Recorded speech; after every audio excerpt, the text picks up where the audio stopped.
چند وقتیه که مکانیزم ماشه فعال شده در ایران. چه بلایی سر برند و برندینگ در ایران میاد؟ تو ایران وقتی که خبر از تحریم و مکانیزم ماشه میاد همه بیشتر فکرشون میره سمت قیمت دلار و طلا و اینجور چیزا، ولی به غیر از اون یکی از مسائلی که اثر مستقیم روش میذاره برندهای ایران و کسب و کارهای ایرانن که خیلی هاشون مستقیما این اتفاق توی واردات و صادراتشون، توی قیمت مواد اولیه‌شون، توی فروششون و توان خرید مشتریشون اثر میذاره و همه اینها میرسه به ریشه کسب و کار و در نهایت به برند و برندسازی. راجع به اینکه مکانیزم ماشه از نظر سیاسی چیه و یه بند بوده توی برجام و که یکی میگه بوده و یکی میگه نبوده و چه اتفاقی سیاسی اینجا میفته کاری ندارم. اتفاقی که میخوایم راجعش صحبت بکنیم تاثیرش روی برند هاست. اولین اتفاقی که سخت‌تر میشه کاهش دسترسی ما به موارد بین‌المللیه. میتونه لایسنس ها باشه، میتونه دسترسی ها باشه. خیلی از سرویس ها مجدد تحریممون کردن، بخشی از سرویس های API فیسبوک تحریممون کرده، گوگل خیلی وقت تحریممون کرده و اثر میذاره روی کار آژانس های تبلیغاتی و تیم های تبلیغاتی. از طرفی عرض کردم شرکت ها توی حوزه واردات یا صادراتشون بیشتر با چالش های مواجه میشن.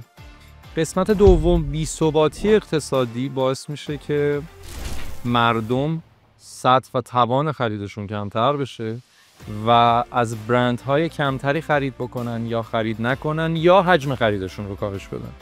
وقتی هر کدوم از این اتفاقها بیفته برند درآمدش کاهش پیدا میکنه و توان تبلیغات یا برندسازی رو از دست میده. در وهله سوم هم برندها دچار ترس میشن. وقتی دچار ترس و فضای مبهمی بشن نمیدونن بعد مسیر کسب و کارشون رو به چه سمتی ببرن و مجبورن که بودجه‌ها و هزینه‌های مرتبط با برندسازی و تبلیغات رو کاهش بدن. اما واکنش درست برندها در این فضای ملتهب چی میتونه باشه؟ اولیش اینه که ما واکنش صادقانه و شفافیت بالایی با مخاطبمون داشته باشیم. سعی بکنیم توی رسانه‌های تبلیغاتی که داریم، اگر سایت، اگر اینستاگرام، سرویسی رو نمیتونیم ارائه بدیم، اطلاع بدیم که به دلیل‌های فعال شدن تحریم‌ها یا اتفاقات دیگری این سرویس‌ها داره عقب میفته.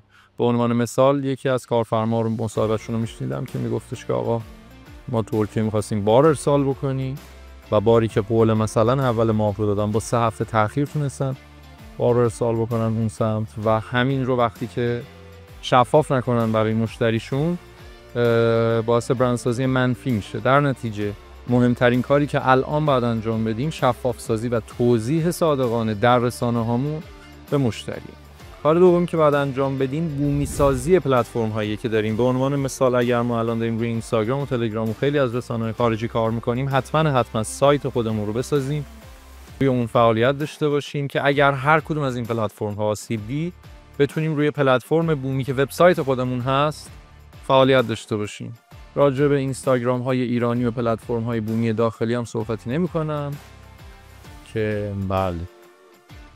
و مهمترین مسئله حفظ استراتژی بقا توی این شرایط. حتما چه در استراتژی‌های برندسازی و تبلیغاتمون چه توی مصرف بودجه‌ای که می‌خوایم انجام بدیم باید در حد بقا و مینیمم ترین حالت باشیم و خودمون رو فلج نکنیم، صفرش نکنیم. چرا که تحریم شدن خیلی دردناکه ولی فلج شدن و از بین رفتن کسب و کار فکر می‌کنم تا یک جایی توی کنترل ما مدیرها هست.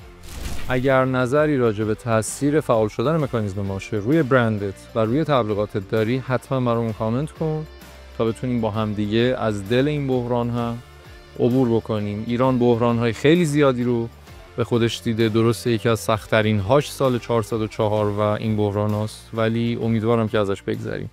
مرسی، متشکرم.